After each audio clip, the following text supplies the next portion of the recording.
The spring is here. The cherry tree is starting to flower.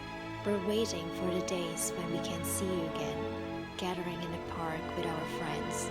I'm sure many of you feel this way, and it can be emotionally challenging when we all have to self-isolate. But why letting boredom to kill our imaginations?